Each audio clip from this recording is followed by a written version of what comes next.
Hey guys, welcome back to RC Crawler Workbench. Today I want to look at the RC4WD 1.9 Landy internal bead locks. These are some awesome looking wheels, man. I love them. If you order a set, this is basically what you're going to get. Only difference is they're not going to be titanium gray. They'll be white. They may make them in black, I'm not sure, but awesome looking wheel, and just a heads up right off the bat, man, they're not like the wagon wheels that RC4WD sells as far as assembly goes. Way easier to assemble, and we'll dive into close-ups, and I'll show you what I'm talking about. So when you get your wheels, they'll probably be assembled like this, like mine were. On the back you have 5 3mm panhead screws. I'm going to go ahead and take those out real quick. It's nice and simple.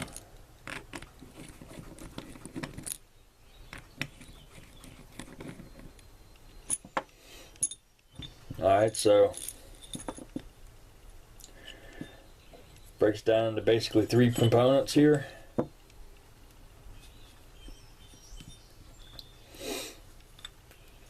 Alright, got your internal ring, your back piece, and your front part of your wheel. Inside here you have 2.5mm grub screws with nuts on them, and it's supposed to, I guess, simulate lug nuts. You can actually buy real lug nuts from Locked Up RC, which I have on my Gearhead 6er bead locks. I'm not going to take all those out, but yeah, that's basically what you got. And that nut will come off. It's not you know, welded on or anything. It'll come off. And on the back they basically screw into, they're almost flush with the surface here. So the modifications I'm doing to this, I thought about actually ordering the Gearhead lug nuts, and I probably will eventually. But what I've used here, I tried some RC4WD hardware. This is their scale bolts. These are 2.5 by 3mm. Or I think maybe 6mm, 2.5 by 6mm maybe.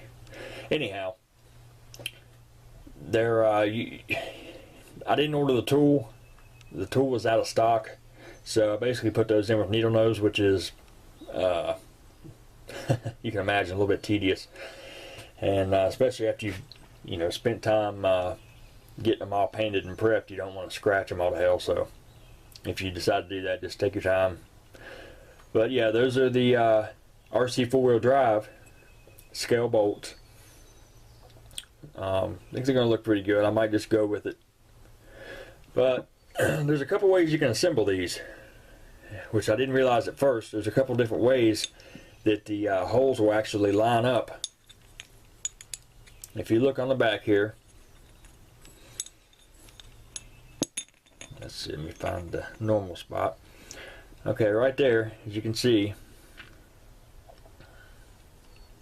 the holes for the screws line up. Alright, and these slots you see here line up, so you can see directly through them. Now, if you want a little bit different look, right there, the slots are half open. And if you decide to assemble them this way, that's about what it would look like from the front.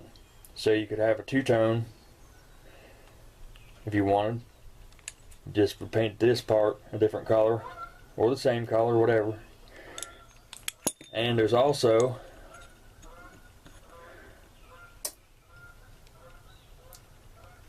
the slot's completely covered. So mine are still white, because I was just going to leave them open. But at the time of painting them, I didn't realize that they could be that there was any way to assemble them any different. So you could do black or whatever color you want. You could have a different color in the background. If you got two-tone rig, maybe you could mix it up a little bit. But anyhow, I thought that's pretty cool. The assembly of these things, like I said, is easy, man. It's easy peasy. I'm going to back up a little bit here and I'll show you how easy they are to go together. Alright fellas, so first off, choose your tire. These here are the RC4WD1.9 Mud Basher tractor tires. It's probably what I'm going to run on the Defender as of right now. I got a couple other ideas in mind of some tires, but I want to see what these look like. So first off, you get your ring.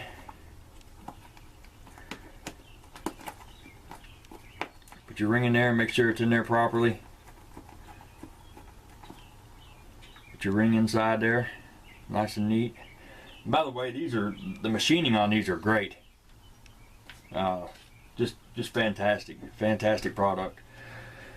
Something you always want to keep in mind, if you have directional tires, which these are directional tires, the V is supposed to go basically pointed towards the front of the truck. Not that that's the way you have to put them on there. Some people like to run things backwards.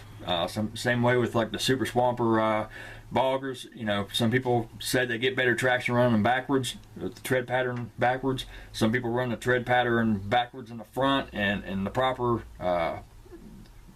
way in the rear. Whatever floats your boat. So once you get the inner ring in there,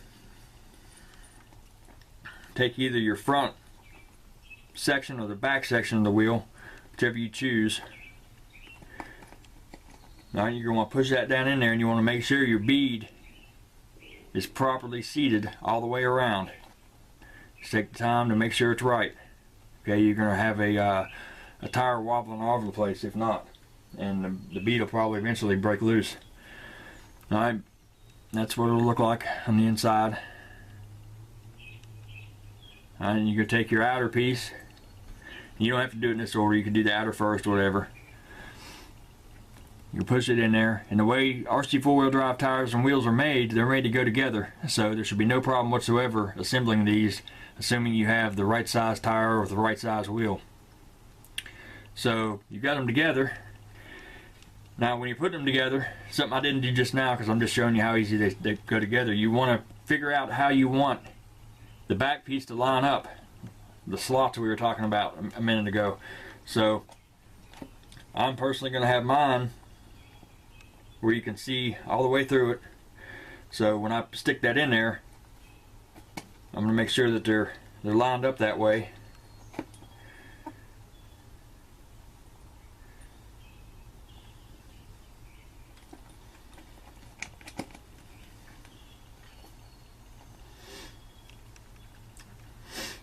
And there you go. Great looking wheel. I'm super excited to get these things mounted and do an update video once I get them on there and let you guys see what they look like on the Defender.